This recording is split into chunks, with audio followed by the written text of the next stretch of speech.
Bonjour à tous, merci pour votre inscription à ce webinaire expliquant comment faciliter la conformité NIS2 avec Silverfort. Le webinaire étant adressé à des responsables entités dans le secteur public ou le secteur public peu privé qui sont assujettis à la directive NIS2, soit en tant qu'entité essentielle, soit en tant qu'entité importante, et ont commencé un peu à faire de la veille technologique, découvrir des outils, des solutions, euh, mettre en place une roadmap pour se mettre en conformité en attendant la transposition finale attendue de la directive. Euh, je m'appelle Ezra Margulis, je suis responsable commercial France chez Silverfort et expert local Nice 2.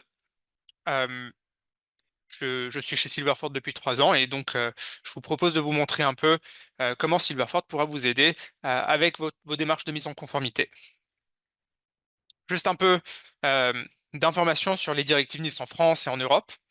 La première directive NIS, NIS Network and Information Security Directive, avait été adoptée par le Parlement européen en janvier 2016. Et elle visait à renforcer la résilience des opérateurs de services essentiels, les OSE. C'était un peu en parallèle à la LPM qui définissait à l'époque donc des OIV, les opérateurs d'importance vitale. Donc les deux lois ont été passées de manière plus ou moins simultanée et implémentées en même temps. Et elle concernait un secteur assez restreint d'entités, notamment la santé, la gestion des eaux, les transports terrestres, aériens, maritimes, etc., les énergies, la finance, les banques notamment, et les communications électroniques et Internet. Mais c'était des secteurs assez consolidés et les deux directives s'adressaient uniquement à des acteurs majeurs dans ces secteurs. Ce qui fait que selon une estimation, il y avait seulement 122 organisations désignées par l'ANSSI comme opérateurs de services essentiels en 2018. Donc c'était un, un périmètre assez restreint, mais avec des exigences importantes. Et donc euh, le besoin de se soumettre à des contrôles de l'ANSSI et déclarer des incidents, etc. Cependant, entre donc 2018 et aujourd'hui, les attaques ont continué d'augmenter de manière exponentielle, menant l'Union européenne à adopter la directive Nice 2, donc à mettre à jour la directive Nice euh, et la passer dans le Parlement européen en janvier 2023 avec pour instruction pour les États de transposer ces directives dans le droit national avant octobre 2024. La plupart des États n'y sont pas parvenus, mais ils demeurent obligés d'y arriver, donc il est prévu que ce soit transposé en France dans les prochaines semaines ou les prochains mois si l'activité politique le permet. Quelle est la différence entre Nice 1 et Nice 2? C'est surtout un changement de paradigme. Les règles sont, dans l'esprit en tout cas, similaires l'une à l'autre, quelques mises à jour. Mais c'est surtout que c'est surtout le périmètre d'application qui change, qui est un périmètre d'application beaucoup plus large dans Nice 2 que dans Nice 1. On passe uniquement d'une poignée d'opérateurs de services essentiels à un nombre beaucoup plus important d'entités qui sont assujetties à NIS 2. Euh, NIS 2 qui va définir deux types d'entités, des entités essentielles et des entités importantes, et donc soumettre les unes et les autres à des mesures de résilience cyber adaptées. Donc, les entités essentielles, de quoi s'agit-il? C'est les mêmes secteurs qui étaient soumis précédemment à la première directive Nice et également l'administration publique et le secteur de l'espace. Dans l'administration publique, il est attendu que cela affecte toute administration en charge d'une population de plus de 30 000 habitants. Ça peut être des mairies, des conseils départementaux, des communautés d'agglomération, des conseils régionaux, des ministères, bien évidemment, euh, concernés en tant qu'entité essentielle. Et les entités importantes, donc une nouvelle catégorie qui est désormais assujettie à NIS 2, qui concerne les fournisseurs numériques, la gestion des déchets, l'industrie manufacturière, tout ce qui est fabrication de différents produits, produits chimiques, agroalimentaires, recherche, ainsi de suite. Euh, donc le fait d'étendre le périmètre d'application fait qu'aujourd'hui, selon une estimation, 15 000 entités sont assujetties à NIS 2 en France. Donc un périmètre beaucoup plus large. Alors, en termes de mise en conformité, aux assises de l'année dernière, Vincent Strubel, le directeur général de l'ANSSI, a annoncé que les entités auraient 3 ans de délai de mise en conformité. Donc, si Si la directive est transposée en droit national, disons le mois prochain, en juin ou juillet 2025, euh, les entités concernées auront jusqu'au milieu de 2028 pour se mettre en conformité. Si elles échouent, il y a des sanctions qui sont prévues, donc 2% du chiffre d'affaires mondial pour les entités essentielles et 1,4% pour les entités importantes. Qu'est-ce qu'une entité essentielle ou une entité assujettie à NIS 2, pardon, doit réaliser? D'abord, elle doit s'enregistrer en tant que telle auprès de l'ANSSI, donc déclarer à l'ANSSI qu'elle est assujettie à NIS 2, et se soumettre à 20 objectifs détaillés couvrant la gouvernance, la sensibilisation des utilisateurs, la cartographie, toute une roadmap de résilience cybersécurité que les entités doivent mettre en place. Et enfin, s'il y a un incident, ces incidents doivent être déclarés à l'ANSSI dans des délais assez courts. Alors, quels sont les 20 objectifs? Ils n'ont pas été finalisés, mais ils avaient fuité sur le MAGITE. Et c'est sur la base du document qui a fuité dans le MAGITE que j'ai créé ces diapositives pour vous montrer comment Silverford peut vous aider à vous mettre en conformité. Euh, sans, le document à l'époque n'était pas final et j'ai d'ailleurs compris, enfin, certains, certains RSSI de collectivités auxquels j'ai parlé récemment m'ont indiqué qu'il avait été modifié depuis, sans surprise. Cependant, il avait l'air, en tout cas, d'être, d'avoir une certaine maturité ce document à l'époque où il était sorti. Et d'après les retours que j'ai eus, les changements qui ont été réalisés ne sont pas importants. Donc la plupart de ce que vous verrez ici, vous pouvez vous attendre à ce que ce soit que ça apparaisse tel quel, en tout cas dans la version finale qui sera rendue publique, on l'espère, au moment de la transposition de la directive. Donc, ce document liste 20 objectifs. Il y en a 15 qui s'appliquent à toutes. Il y en a, pardon, il y en a 20 qui s'appliquent aux entités essentielles et 15 qui s'appliquent uniquement qui s'appliquent aux entités importantes. Donc, en gros, 5 objectifs qui ne s'appliquent qu'aux entités essentielles. Euh, à chaque fois, il y a une justification à titre pédagogique des risques associés pour expliquer pourquoi l'ANSSI a défini cet objectif. Donc, en première mesure, je vous propose un petit aperçu rapide de ce qu'est Silverfort, comment fonctionne notre technologie. Et par la suite, on ira voir euh, une série de diapositives qui vous montrera comment notre technologie pourra vous aider avec la mise en conformité de manière très précise, point par point sur les objectifs de mise en conformité. Aujourd'hui, la problématique à laquelle Silverford vient répondre, c'est les angles morts euh, qui, qui apparaissent au niveau de la gestion et la sécurité des identités, des accès, des annuaires. Euh, Notamment dans l'Active Directory, mais également d'une certaine mesure dans tout ce qui est dans le cloud, il y a une vision assez partielle ou fragmentée des identités et des accès. Un manque de visibilité, combien d'utilisateurs et qu'est-ce que font ces utilisateurs à chaque moment.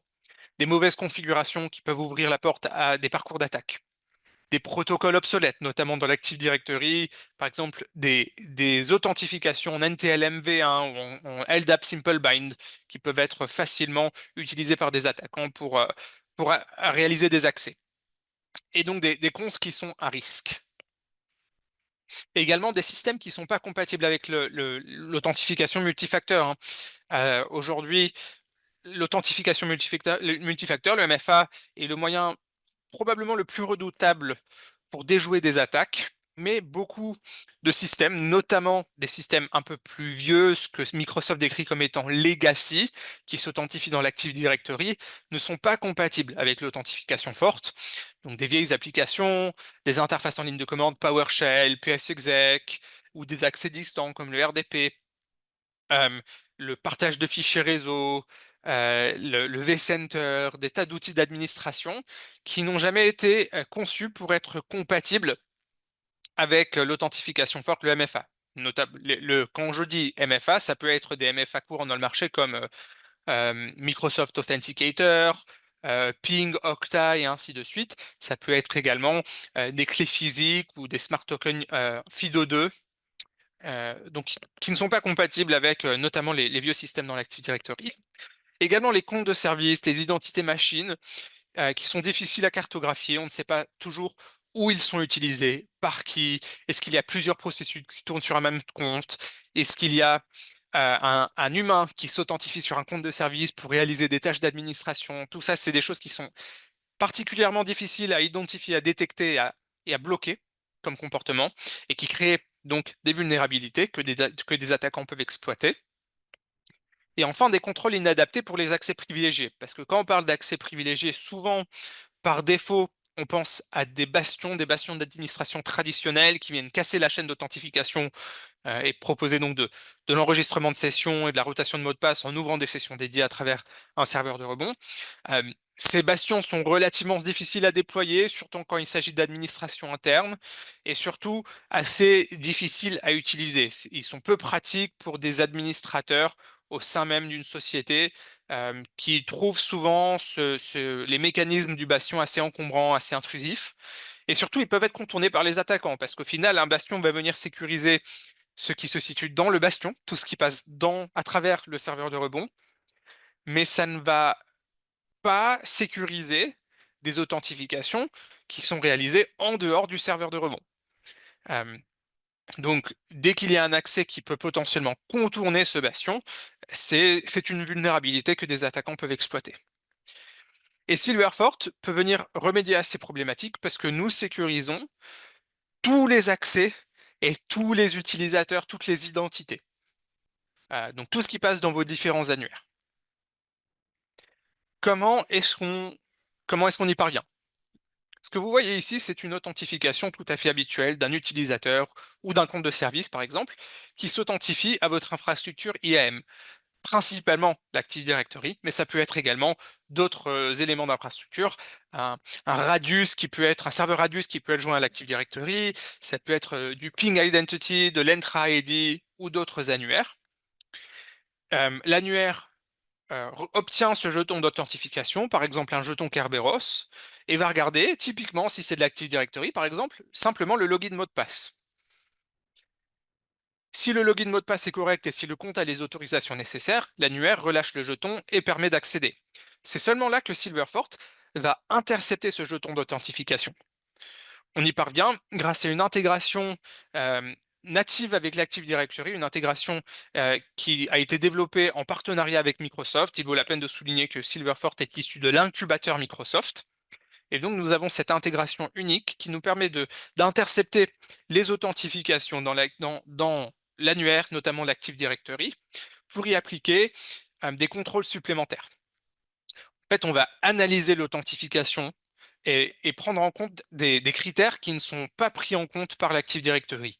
La source, la destination, l'horodatage, le protocole utilisé, etc., pour faire une évaluation du risque. Et cela nous permet d'activer donc différents modules pour sécuriser ces accès. Donc des modules d'identification, ce qu'on appelle ISPM et ITDR par exemple, qui vous font un état des lieux, un audit de la bonne hygiène de votre Active Directory. Est-ce que vous avez des vieux protocoles? Est-ce que vous avez des utilisateurs inactifs, etc. Ou des signaux d'attaque brute force, impossible travel, Kerberos, ainsi de suite, qui vont venir augmenter le risque associé à une authentification. Ainsi que des modules de protection, donc de la protection active au sein même de la chaîne d'authentification. Par exemple, Silverfort peut retenir le jeton d'authentification jusqu'à ce que l'utilisateur ait validé une demande MFA.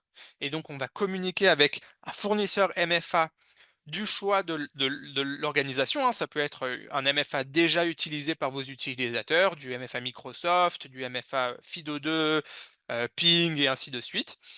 Euh, c'est seulement une fois que l'utilisateur aura validé le MFA, bien évidemment, que Silverfort permet l'accès. Vous pouvez également utiliser Silverfort pour appliquer un peu dans une mentalité de tiering ou de moindre privilège, des politiques qu'on appelle pare-feu d'authentification qui vont bloquer les accès de certains utilisateurs vers certaines destinations. Donc par exemple, empêcher des utilisateurs bureautiques d'accéder à des ressources privilégiées ou vice-versa, de bloquer les tentatives d'accès depuis un utilisateur privilégié, un poste privilégié, vers des ressources bureautiques. Donc, euh, c'est même principe avec les accès machines ou les comptes de service. Vous pouvez verrouiller des comptes à un périmètre spécifique en disant ce compte humain ou compte de service, je lui donne l'autorisation de réaliser des accès depuis telle source vers telle destination précise, s'il tente d'accéder à d'autres destinations ou de s'authentifier depuis d'autres sources, Silverfort bloque l'authentification. Donc on ne permet pas l'accès, et ce, malgré les privilèges du compte dans l'Active Directory. On ne va pas jouer avec les GPO de l'Active Directory. On est en surcouche de l'AD. Donc même si vous avez du mal à restreindre les privilèges du compte, en surcouche, Silverfort peut le verrouiller à un périmètre très spécifique. Et de l'accès juste à temps également. Pour les humains, notamment pour les comptes les plus sensibles, nous pouvons désactiver les privilèges du compte au sein même de l'Active Directory et autoriser l'administrateur à réactiver le compte uniquement pour des sessions spécifiques avec un MFA qui sera validé au préalable et une session qui durera pendant une période spécifique, donc 1 heure ou 2 heures de session. Et à la suite de ce délai, le compte est désactivé et il ne peut plus être réutilisé jusqu'à la prochaine demande d'accès.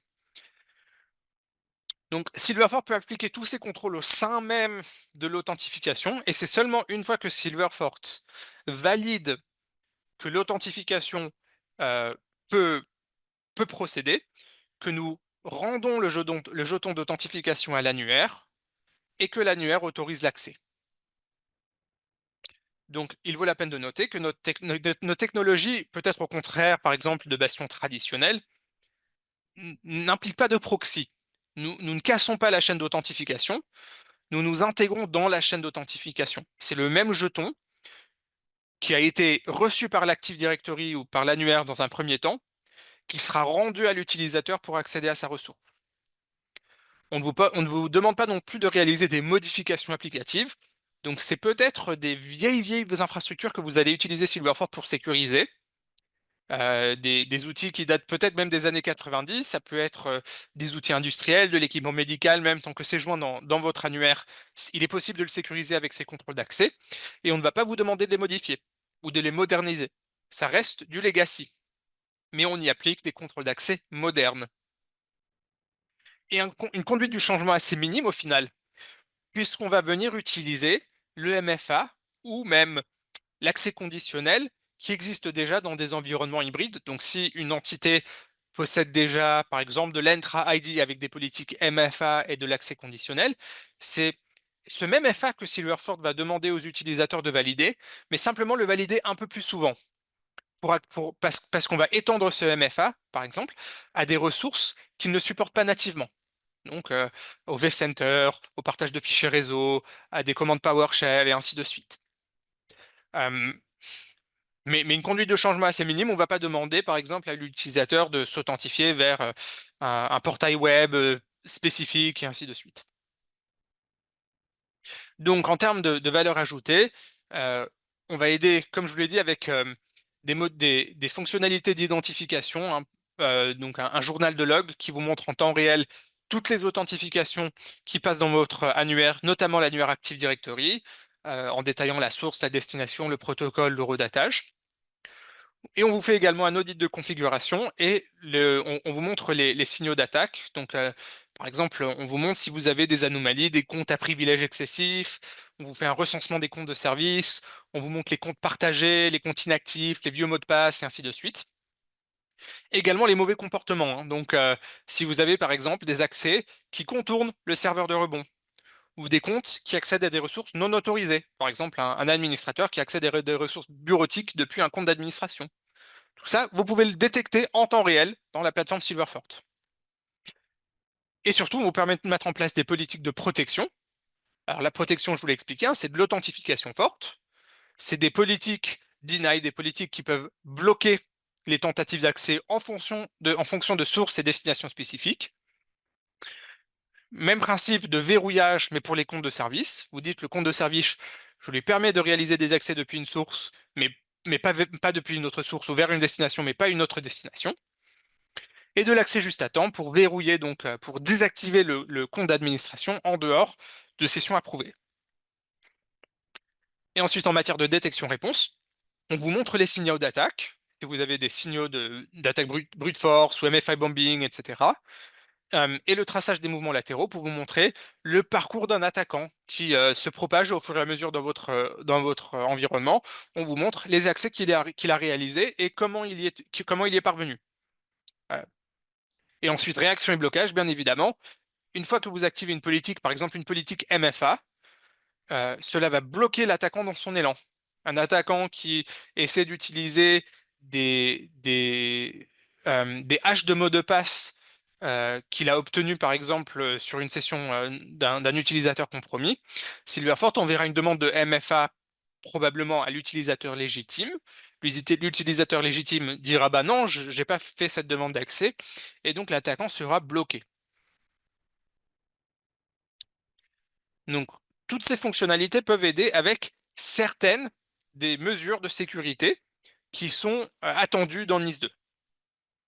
Alors, bien évidemment, si un fournisseur quelconque vous dit qu'ils pourront vous aider avec toutes les mesures attendues dans NIS 2, c'est impossible. Les mesures attendues couvrent un périmètre très très large. Là où Silverford va être utile, c'est surtout le périmètre qui concerne les accès et les identités, bien évidemment. C'est notre cœur de métier. Et c'est notamment les objectifs 13, 14 et 15 du référentiel qui avait fuité sur le MAGIT, le référentiel de l'ANSSI. Alors on va regarder en détail ces trois objectifs, les objectifs 13, 14 et 15, et vous montrer comment Silverfort peut vous aider à répondre aux besoins, aux exigences qui sont listées dans ces trois objectifs. L'objectif 13 concerne la gestion des identités et des accès. C'est un objectif qui s'applique de manière euh, égale à la fois aux entités essentielles et aux entités importantes. Et donc les enjeux, c'est mitiger les risques d'usurpation de compte, l'escalade de privilèges et la propagation des attaques. Dans l'objectif 13, il y a trois sous-chapitres, trois rubriques. La première rubrique est une rubrique identification. Euh, Qu'est-ce que la rubrique demande? En fait, ça demande une bonne hygiène et la traçabilité des accès. Donc, que chaque individu, chaque employé ait son propre compte et un compte unique, que chaque processus automatique soit réalisé avec un compte de service distinct. Donc, par exemple, ne pas avoir plusieurs processus automatiques sur le même compte et ne pas non plus tourner un processus sur un compte nominatif d'un utilisateur.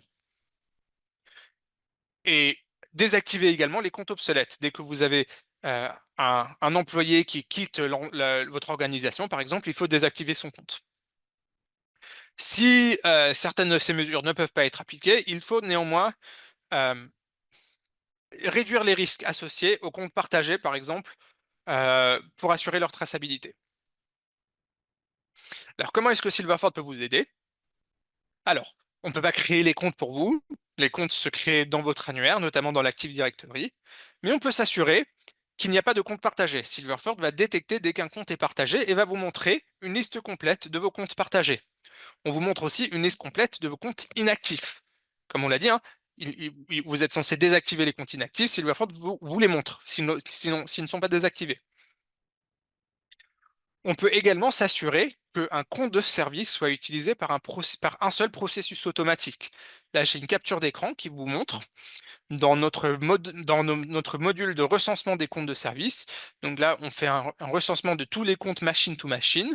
Et il y a un compte en particulier qui réalise des authentifications depuis 46 sources vers 42 destinations. Et Silverford vous montre chacune de ces sources et destinations. Et en effet, on se dit, s'il fait 46 sources, 42 destinations, c'est qu'il y a clairement plusieurs processus qui tournent sur le même compte. Donc en analysant ces sources et ces destinations, vous pourrez euh, décortiquer ce compte, le diviser en plusieurs comptes différents pour chaque processus qui tourne dessus, et donc réaliser le nettoyage nécessaire pour vous mettre en conformité. Enfin, s'il y a des comptes partagés que vous ne pouvez pas désactiver, donc par nécessité, vous avez peut-être des comptes partagés pour des raisons comme le précise l'ANSSI, technico-opérationnelles, Silverfort peut mettre en place des contrôles d'accès pour restreindre ces comptes à des périmètres spécifiques, leur donner accès à certaines sources ou à certaines destinations, mais pas à d'autres. Donc, par exemple, faire en sorte que le compte partagé ne puisse s'authentifier que depuis un seul ordinateur ou depuis depuis euh, une seule adresse IP. toujours dans l'objectif 13, on a cette seconde rubrique, authentification. Cette rubrique concerne principalement les mots de passe. S'assurer qu'il y ait des changements réguliers de mots de passe, que ce soit des mots de passe robustes, qui respectent les normes de complexité.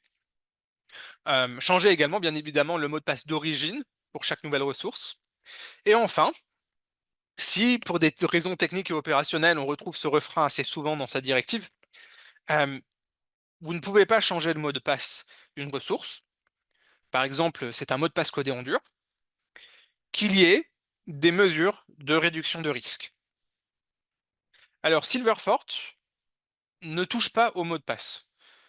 Donc, on ne va pas vous aider nécessairement avec des mécanismes de changement de rotation de mot de passe, par exemple pour différents comptes, compte de service, compte utilisateur et ainsi de suite. On ne va pas non plus euh, vous...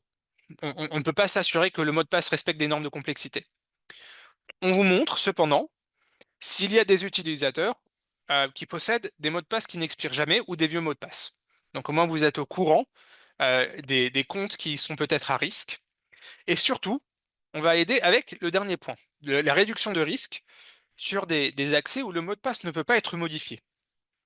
Comment est-ce qu'on y parvient? On vous permet de mettre en place une politique. Ça peut même être une politique qui s'applique exclusivement aux comptes où Silverfort a détecté qu'il y a un vieux mot de passe ou un mot de passe qui n'expire jamais. Donc une politique dynamique. Et donc vous pouvez dire, justement ces comptes qui ont des vieux mots de passe, je vais restreindre leurs accès à, là aussi, des sources ou des destinations très spécifiques. Donc vous vous assurez que le compte, même si vous ne pouvez pas changer son mot de passe, donc qui est un compte vulnérable au final, ne peut pas être utilisé par un attaquant pour réaliser des mouvements latéraux. Le compte sera restreint à un périmètre très spécifique. Et donc il ne pourra être utilisé que pour euh, le, le, que pour les raisons pour lesquelles il a été créé. Enfin, la troisième rubrique dans l'objectif 13 concerne les droits d'accès. En gros, ça, c'est des mesures qui vont imposer le respect du principe de moindre privilège, avec une revue périodique des droits d'accès pour corriger les anomalies, pour voir si par exemple il y a des utilisateurs qui ont des privilèges excessifs. Euh, et donc, comment Silverfort peut aider? On aide avec l'intégralité des mesures ici. On peut s'assurer que l'accès est accordé uniquement aux utilisateurs légitimes. Silverforce vous montre l'intégralité des accès et vous dit est-ce que l'accès vient, par exemple, du poste, du compte, de l'adresse IP attendue, ou par exemple, est-ce qu'il y a une possibilité que le compte ait été compromis? Par exemple, le compte réalise une authentification, mais celle-ci ne vient pas de la France, elle vient de la Chine. Donc Silverforce va détecter ce type d'anomalie en temps réel. On va également implémenter le moindre privilège. Donc on surveille les comptes et on vous permet d'appliquer des politiques qui vont restreindre les accès, les accès qui peuvent être réalisés par ce compte. Que ce soit un compte humain ou un compte de service, ou même un compte d'administration, même un compte d'administrateur du domaine, vous pouvez, grâce à Silverfort, créer des politiques qui vont définir un périmètre spécifique d'activité pour ce compte, et donc l'empêcher d'accéder à des ressources ou depuis des sources qui ne sont pas autorisées. Je vous montre juste quelques exemples dans ces captures d'écran.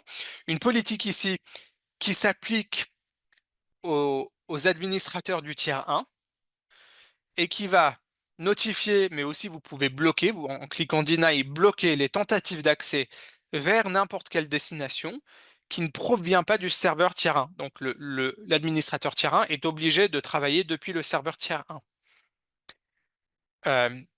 Autre exemple ici, des utilisateurs qui tentent d'accéder à des ressources d'administration. C'est un groupe de ressources que nous avons créé qui sont des ressources d'administration depuis n'importe quel poste seront bloqués, sauf si il s'agit du groupe d'administrateurs.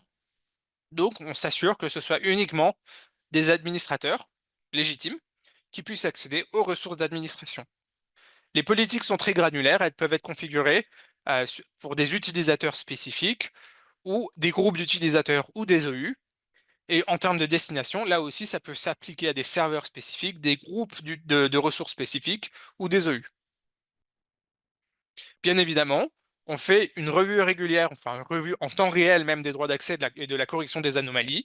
Donc par exemple, Silverford va détecter si vous avez des shadow admin. Vous voyez ici dans le tableau de bord Silverfort, on va détecter les shadow admin, les utilisateurs inactifs, les comptes partagés, les utilisateurs privilégiés et ainsi de suite. Donc, c'est une revue de la plupart des exigences de l'objectif 13, où Silverford va vous aider à répondre à la majorité des demandes, sauf celles qui concernent les mots de passe. Ensuite, on va plus loin avec l'objectif 14. L'objectif 14 qui concerne la maîtrise de l'administration.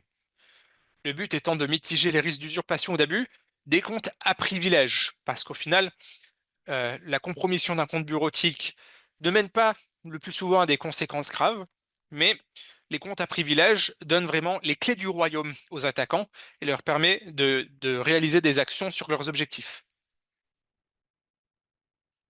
Alors, là aussi, dans l'objectif 14, il y a deux rubriques. La première rubrique concerne les comptes d'administration. Et en gros, elle sous-entend l'implémentation du modèle de cloisonnement du SI en tiers. On appelle ça communément le modèle de tiering, selon les bonnes pratiques de l'ANSI et Microsoft. Donc, qu'est-ce qui est attendu? Il est attendu que l'organisation crée des comptes d'administration dédiés et interdise l'accès à des ressources d'administration depuis des comptes bureautiques ou à des ressources bureautiques depuis des comptes d'administration, de vice-versa. Si vous ne pouvez pas appliquer ces mesures, il faut faire des efforts pour réduire les risques. Comment Silverford peut aider? Alors, on ne va pas créer vos comptes d'administration pour vous, malheureusement, mais une fois que vous les avez créés, Silverford peut créer des politiques qui vont restreindre leurs accès à un périmètre spécifique. C'est toujours le même principe qu'on a vu tout à l'heure. Donc, empêcher par exemple un compte d'administration d'accéder à des ressources bureautiques ou empêcher des comptes bureautiques d'accéder à des ressources d'administration. On vous montre même, une fois que vous avez implémenté le modèle de tiering, Silverford va vous faire un recensement des comptes qui appartiennent au tiers 0 et au tiers 1 à travers notre fonctionnalité PASS, Privileged Access Security.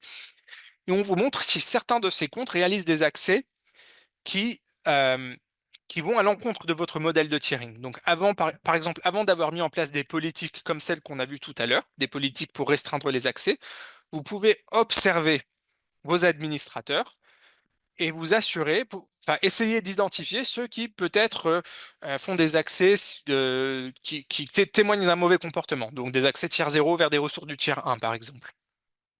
Et on vous montre chaque accès réalisé. Donc c'est pratique justement pour assurer l'intégrité de votre modèle de tiering. Ensuite, toujours dans cette rubrique de compte d'administration, dans l'objectif 14, il s'agit d'assurer la traçabilité des tâches d'administration et maîtriser les comptes d'administration. Donc savoir en tout temps combien de comptes vous avez qui ont des privilèges élevés. Et d'appliquer des principes de moindre privilège également sur vos comptes d'administration, avec une revue lors de chaque modification. Donc le moindre privilège, ça s'applique à la fois sur les utilisateurs bureautiques, mais aussi sur les utilisateurs privilèges. Ils ne doivent utiliser leur compte privilégié que pour les, les, les missions pour lesquelles ils en ont besoin. Et aussi, bien évidemment, assurer que chaque compte d'administration est un mot de passe unique. Alors, le dernier point, c'est les mots de passe. Silverfort n'y touche pas, malheureusement, mais nous pouvons aider avec les autres exigences.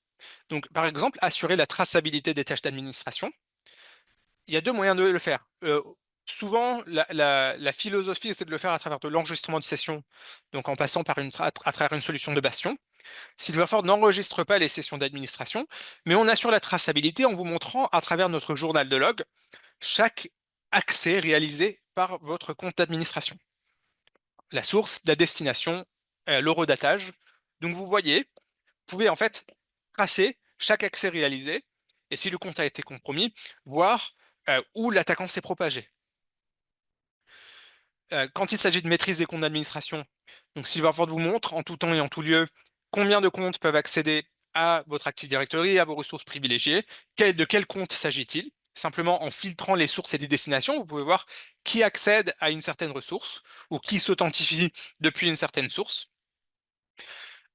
Et dans notre tableau de bord, on vous montre également si on détecte par exemple des shadow admins, des utilisateurs qui n'appartiennent pas au groupe privileged users de l'Active Directory, mais qui néanmoins peuvent avoir des droits d'admin du domaine par d'autres moyens. Et surtout, on vous permet d'implémenter des politiques de moindre privilège, toujours de manière très intuitive, hein, sans jouer avec les GPO de l'Active Directory, de restreindre les accès que peuvent réaliser ces comptes d'administration. Donc de dire, je leur donne accès à tel serveur, mais pas à un autre serveur, par exemple. Enfin, dans l'objectif 14, il y a une seconde rubrique, la rubrique sécurité des annuaires. Il s'agit là donc d'identifier le cœur de confiance, c'est-à-dire à la fois euh, les ressources regroupant ces annuaires, les ressources matérielles qui hébergent ces annuaires et les comptes qui permettent d'y accéder. Donc tout ça, c'est ce qu'on identifie comme étant le cœur de confiance. Euh, et l'objectif vise à donc s'assurer que uniquement que ce cœur de confiance soit inviolable dans la mesure du possible. Donc par exemple, on demande à créer des comptes d'administration dédiés au cœur de confiance. C'est vraiment ce qu'on va appeler dans le modèle de tiering le tiers zéro. Euh, et ce cœur de confiance, qu'on puisse y accéder avec des postes et des ressources d'administration exclusives. Donc, qu'un administrateur ne puisse pas utiliser son compte tiers zéro avec le même poste, le même ordinateur, par exemple, que l'ordinateur qu'il utilise pour accéder à sa messagerie. Et l'ANSI demande également une revue régulière de la configuration des annuaires pour éliminer les anomalies, de préférence à travers des outils d'audit automatisés. Alors, Silverford, pour vous aider à identifier le cœur de confiance, comment est-ce qu'on y parvient? Il suffit de filtrer le journal de log pour voir quel compte accède à vos contrôleurs de domaine, par exemple. Donc, pour voir qui a vraiment les privilèges, des privilèges d'admin du domaine. On ne peut pas créer les comptes tiers zéro pour vous, mais on peut s'assurer qu'il n'y ait pas de compte qui possède des privilèges d'admin du domaine sans qu'il ne fasse partie du groupe d'admin du domaine. Donc c'est vraiment ce qu'on appelle du shadow admin. Silverford va les détecter pour vous. Et on peut également créer des politiques qui vont s'assurer que les accès vers votre cœur de confiance proviennent des postes ou des ressources dédiées. Donc, par exemple, bloquer un accès si l'accès n'est pas réalisé depuis le poste d'administration dédié. Enfin, l'ANSI demande un outil d'audit automatisé pour détecter les anomalies. Bon, bien Silverfort et correspond à un outil d'audit automatisé. On vous montre en temps réel si une anomalie apparaît dans votre Active Directory. L'avantage de Silverfort également par rapport à d'autres solutions d'audit, hein, je pense par exemple à Oradad ou Pincastle, qui sont des solutions très couramment utilisées et qui sont très très bien, hein, qui sont d'excellentes solutions. Mais c'est des solutions, c'est des outils qui vont faire des audits de manière périodique. Donc par exemple, Oradad va faire un audit une fois par mois ou une fois par trimestre. Euh, alors, si d'un coup, par exemple, vous avez atteint un certain niveau au radad, mais que avant le prochain audit, une anomalie s'est introduite, ça peut faire baisser votre score au radad et donc mener à des problèmes potentiellement avec l'ANSI. Et vous ne détecterez cette anomalie qu'au prochain audit. Donc, en faire, vous subissez cette anomalie au moment où l'audit génère un score. Tandis qu'avec Silverfort, vous détectez l'anomalie dès le moment où elle apparaît. C'est-à-dire vous branchez, par exemple, hein, je branche une nouvelle machine qui introduit de l'autante NTLM dans mon système d'information. Silverfort va vous le notifier à l'instant même, à la seconde près. Ce qui fait que vous pouvez donc prendre les mesures nécessaires pour éliminer ces anomalies avant vos prochains audits et éviter que ça impacte votre score au radad. Donc un certain avantage d'utiliser une solution comme Silverfort qui vous envoie des alertes en temps réel plutôt que de manière périodique. On passe à l'objectif 15. L'objectif 15, cette fois-ci, ne concerne que les entités essentielles. Les objectifs 13 et 14 euh, s'adressait également aux entités importantes, mais l'objectif 15 est uniquement dédié aux entités essentielles. En quoi concerne donc, en gros, l'objectif 15 va un peu plus loin que l'objectif 14 dans la sécurisation de l'administration. Euh, L'objectif 15 exige la mise en place d'un environnement dédié d'administration. En gros, une forêt séparée dans l'Active Directory ou même un Active Directory à part qui soit dédié uniquement aux tâches d'administration. Alors, en toute transparence, j'ai j'ai eu pas mal de retours d'expérience de RSSI, de collectivités, etc., qui se plaignaient un peu de cet objectif parce que, au final, c'est logique que, par exemple, des entités essentielles comme Veolia ou EDF aient des forêts d'administration. En fait, c'est des entreprises qui ont une envergure et des moyens qui leur permettent de mettre en place une forêt d'administration, ce qui n'est pas nécessairement le cas, par exemple, euh, de petites collectivités, par exemple des mairies des mairies de villes qui ont 40 000 habitants, qui seront donc définies comme entités essentielles NIS 2, mais qui ont une équipe informatique de 3 ou 4 personnes. Ça devient assez onéreux de mettre en place une forêt à part. C'est peut-être pour ça d'ailleurs que dans cet objectif, vous verrez assez souvent dans la capture d'écran ce même refrain qu'on a vu à quelques reprises déjà. Lorsque des raisons techniques ou opérationnelles ne permettent pas de réaliser cette exigence, ayez néanmoins des mesures en place pour réduire le risque. Ce, ce refrain est répété à plusieurs reprises dans l'objectif 15, peut-être parce que l'ANSSI se rend compte que beaucoup d'entités, surtout dans l'administration publique, ne seront pas en mesure de réaliser ces tâches, mais je n'en sais pas plus, hein. Je ne suis pas, je ne suis pas au courant de toutes les réflexions de l'ANSSI. Est-ce que cet objectif va rester tel quel? Est-ce qu'il va changer? Et ainsi de suite. Mais en gros, résumons les exigences. Il faut créer un SI d'administration séparé du SI de production. Ce SI d'administration doit avoir son propre système d'exploitation, ses propres postes et des ressources dédiées. Si vous ne pouvez pas y parvenir, ayez des mesures de réduction de risque néanmoins. Il faut qu'il y ait une liaison réseau physique entre les SI d'administration et le SI de production et que les communications touchant au SI d'administration euh, soient chiffrées et soient renforcées avec de l'authentification forte, euh, selon la formulation ici préconisée par l'agence, pardon, euh, conformément à l'état de l'art, selon l'ANSSI. Donc, des mesures vraiment de durcissement pour tout ce qui est ce SI d'administration. Si ces mesures ne peuvent pas être mises en place et des moyens de réduction de risque. Qu'est-ce que Silverford peut faire? Alors, on ne peut pas créer une Red Forest, un environnement d'administration pour vous, hein, malheureusement, mais nous pouvons surveiller et protéger les accès, soit à l'intérieur du SI d'administration, soit les accès qui sont réalisés entre le SI d'administration et le SI de production. Donc, par exemple, protéger ces accès avec des politiques qui vont limiter les accès à un périmètre spécifique ou les protéger avec de l'authentification forte. Et justement, l'ANSSI disait, il faut que le SI d'administration soit protégé avec de l'authentification forte, conforme à l'état de l'art. Silverford peut vous aider à étendre votre authentification forte à tous les accès dans votre SI d'administration. Ça peut être souvent dans les SI d'administration, on fait en sorte également que ce soit des SI qui soient cloisonnés, qui ne soient pas connectés à Internet. Donc ça limite, par exemple, l'utilisation de certains MFA qui dépendent d'une connexion au cloud, hein, par exemple Microsoft Authenticator. Silverfort n'a pas besoin d'une connexion cloud. Notre solution peut résider de manière purement on-premise dans des environnements cloisonnés. Donc, nous pouvons appliquer des MFA, par exemple des MFA FIDO2, aux authentifications dans de tels environnements. Et on peut s'assurer que les authentifications viennent bien des ressources ou des applications spécifiques, donc qu'il n'y ait pas d'accès compromis.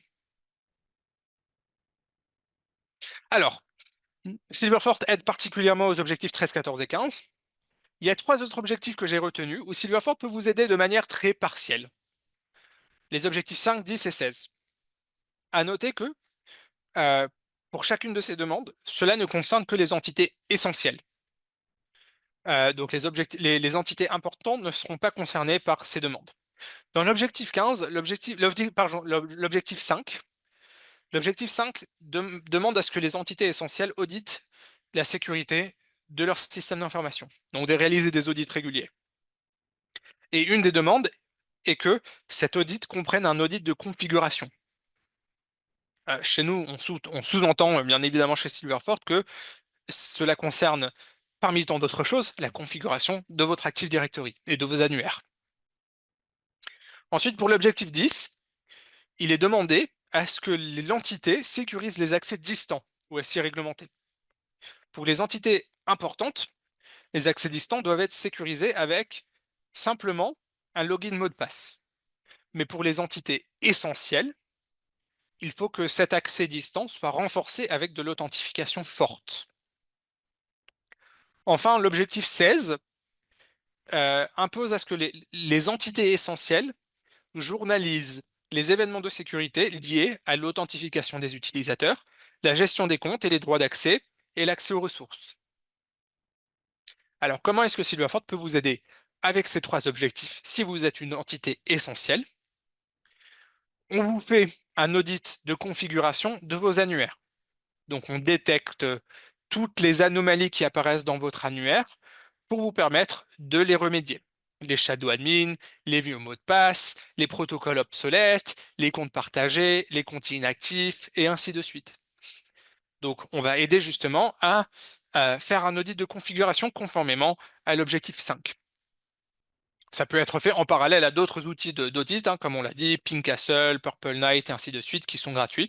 Mais Silverford vient complémenter notre audit, on le réalise en temps réel et comprend quelques données qui sont peut-être pas incluses dans des outils d'audit classiques. Par exemple, on a une meilleure visibilité des protocoles obsolètes. Ensuite, pour l'objectif 10, on a dit les entités essentielles doivent sécuriser les accès distants avec de l'authentification forte. Silverfort permet d'étendre votre mécanisme d'authentification forte à tous les accès distants. Ça peut être les accès distants qui sont traditionnellement ajoutés dans ce périmètre, donc le RDP, le SSH, qui sont protégés. Donc, par exemple, vous pouvez le protéger avec du Bastion ou avec du Silverfort, mais ça peut être également des accès distants qui sont souvent pas inclus dans ce périmètre, mais qui valent la peine d'être soulignés, donc, comme par exemple du PowerShell, des interfaces en ligne de commande. Donc Silverford vous permet de sécuriser ces accès, même le PowerShell, avec du MFA. Comme on l'a dit, MFA FIDO2, MFA du push sur vos téléphones mobiles, et ainsi de suite.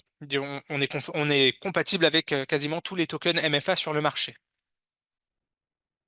Et enfin, l'objectif 16 demande à ce que l'entité essentielle supervise la sécurité en journalisant les événements de sécurité liés aux authentifications et aux droits d'accès. Et comme on l'a dit, Silverford vous met à votre disposition un journal de log qui vous montre en temps réel chaque authentification réalisée dans votre annuaire Active Directory, la source, la destination et ainsi de suite. Ce journal de log peut être filtré également pour faire de l'investigation et éventuellement détecter des actions malveillantes. Donc un petit résumé, Silverford peut jouer un rôle prépondérant dans la réalisation, la mise en conformité avec les objectifs 13, 14 et 15 qui concernent tout ce qui est accès utilisateur, sécurité des annuaires, compte d'administration et ainsi de suite. Et également de manière partielle avec les objectifs 5, 10 et 16 pour les entités essentielles. C'est un petit résumé ici. Donc on fait un audit de configuration de vos annuaires, de vos accès et des privilèges, euh, en vous montrant notamment, en mettant en relief les sources et les dépendances pour chaque authentification en temps réel. On vous permet de mettre en place de l'accès de l'authentification forte, de l'authentification multivecteur sur les accès distants. Nous vous permettons, dans le cadre de l'objectif 13, de cartographier et d'identifier les comptes humains, les comptes de service, les comptes partagés et inactifs, et ainsi de suite, de détecter les anomalies et de mettre en place du moindre privilège sur l'intégralité de vos accès. Pour l'objectif 14 et 15 qui concerne l'administration, on vous permet de mettre en place les contrôles d'accès pour restreindre les accès que peuvent réaliser vos comptes privilégiés. On fait de la détection automatisée des anomalies et des éléments obsolètes. Et on peut mettre en place de l'authentification forte dans votre SI d'administration ou pour vos comptes d'administration. L'authentification forte peut être mise à la fois sur l'ouverture de session pour le compte d'administration ou au moment de l'accès. Donc, si le compte d'administration réalise un accès distant, un PowerShell par exemple, Silverfort peut déclencher une demande MFA. Et enfin, pour l'objectif 16, nous pouvons journaliser les authentifications, à la fois des humains et des comptes de service, dans vos annuaires. Est-ce que vous voulez en savoir plus? J'espère que la présentation hein, vous a plu, que ça vous a donné l'occasion d'approfondir vos réflexions sur la directive NIS 2 et votre roadmap de mise en conformité.